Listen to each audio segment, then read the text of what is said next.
Magandang hapon po yun. Nagtatapos na naman po siya. Yan po.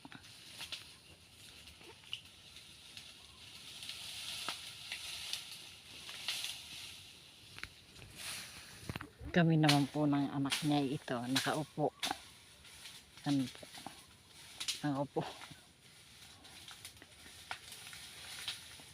Nakain po siya yan.